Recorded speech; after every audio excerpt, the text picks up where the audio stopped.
আরে হঠাৎ করে আজকে এটা কোথায় চলে এলাম আমি? নিশ্চয়ই সবার মনে একটা প্রশ্ন থাকবে। আচ্ছা চলো আর বেশি কথা না বলে তাহলে ভিডিওটা প্রথম থেকে শুরু করা যাক। আজকে সন্ধ্যে থেকে আমি আর আমার বড়মশাই কি করলাম চলো তোমাদের সাথে সেটা শেয়ার করি। হ্যালো এভরিওয়ান, আমি কণিকা চলে আসলাম নতুন আরেকটা ভিডিও নিয়ে। তখন ঘড়ির কাঁটায় বেজেছিল সন্ধ্যে 6টা। আমি আর আমার বড়মশাই রেডি হয়ে গেছিলাম একটা জায়গায় যাব বলে। এদিকে দুজনে মিলে বেরিয়েও পড়লাম। বড়মশাই কিন্তু ভিডিও করতে একদমই চান না, তাও জোর জবস্তি করে ভিডিওগুলো করা হয়েছে। বাড়ি থেকে বেরিয়ে কিছুটা হাঁটার পরে সামনে দেখি লোকজনের এত ভিড়, এত উৎসব, এটা কিসের? তারপর মনে পড়ে গেল আজকে যেহেতু পৌষকালী পুজো, তাই মায়ের আগমন। কিছুক্ষণ দাঁড়িয়ে থেকে বাজি ফাটানো দেখলাম।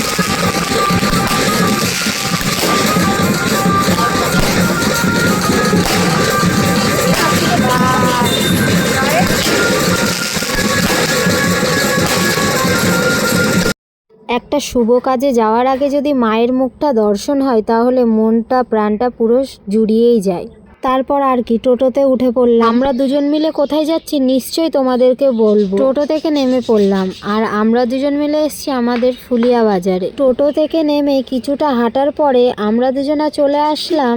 আজকে কিন্তু বাড়িতে আমরা দুজনা দুটো নতুন সদস্য নিয়ে যাচ্ছি। সেই দুজন নতুন সদস্যকেই নিতে কিন্তু আজকে আসা। আর দেখো এখানে দোকানে এসে দেখি কত রকমের রঙিন রঙিন মাছ। এই দাদার দোকানে কিন্তু সব রকমের পাখি, পায়রা, মুরগি সবকিছুই পাওয়া যায়। আমরা আজকে নতুন দুটো সদস্য মানে দুটো পাখি কিনতে এসেছি। তারপরে বড়মশাই তো পাখি চয়েস করছিল আর আমি এইদিকে দাঁড়িয়ে ভিডিও করছিলাম। আর এই দিকে দেখো আমাদের এই দুটো পাখি পছন্দ হয়েছে, এদের দুজনকে আজকে আমরা বাড়িতে নিয়ে যাব। তাহলে এবার বাড়ির দিকে যাওয়া যাক। টাটা সবাইকে।